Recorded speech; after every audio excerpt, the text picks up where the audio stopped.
Assalamualaikum warahmatullahi wabarakatuh. Salam sejahtera untuk kita semua.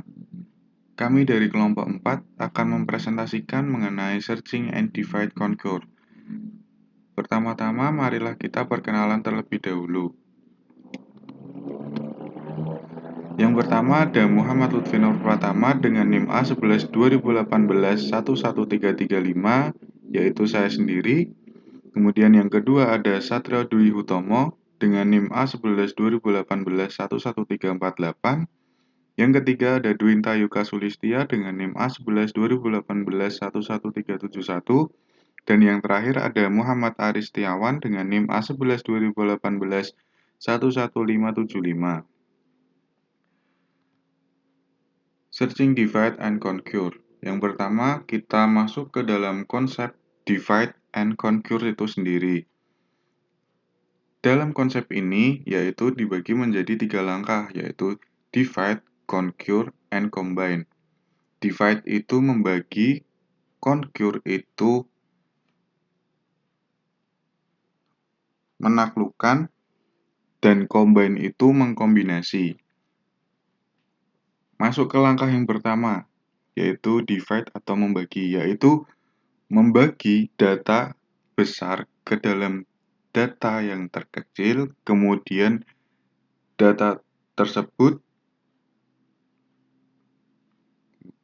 dipecah menggunakan algoritma rekursif dan kemudian akan diselesaikan dengan algoritma yang sederhana. Conquer itu masuk ke yang kedua, yaitu Conquer. Langkah ini akan menyelesaikan data yang sudah dibentuk ke dalam data kecil, kemudian akan diselesaikan dengan algoritma yang sederhana. Kemudian masuk ke langkah yang ketiga, yaitu Combine. Itu mengkombinasikan dua langkah sebelumnya, yaitu Divide dan Conquer itu, kemudian akan dimasukkan ke dalam data utuh, kemudian akan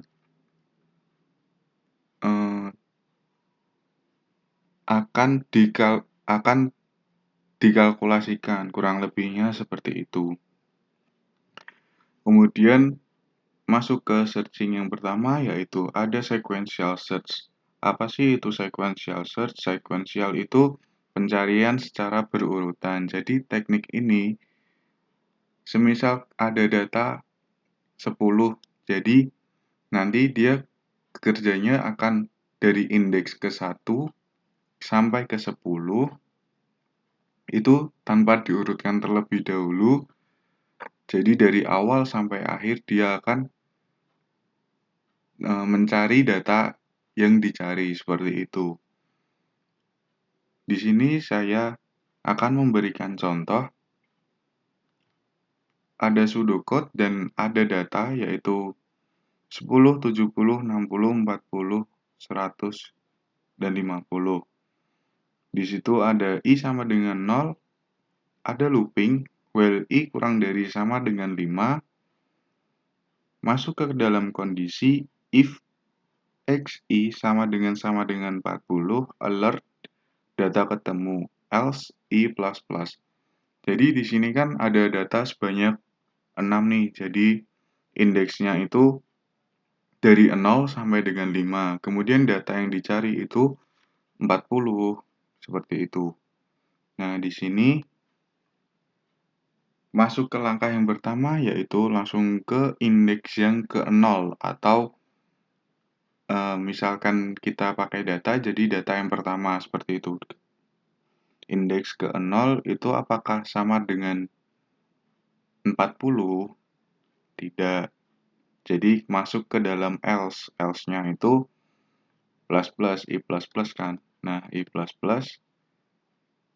kemudian lanjut. Dia akan bergerak ke sebelah kanan.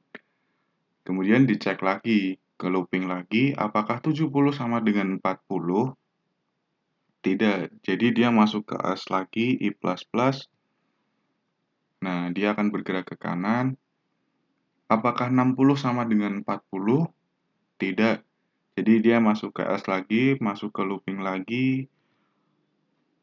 Apakah 40 sama dengan 40? Ya, data telah ditemukan pada indeks ketiga atau bisa disebut juga pada urutan data yang keempat, seperti itu.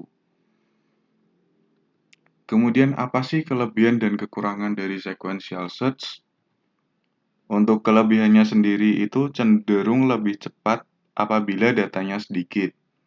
Jadi apabila datanya itu sedikit, data yang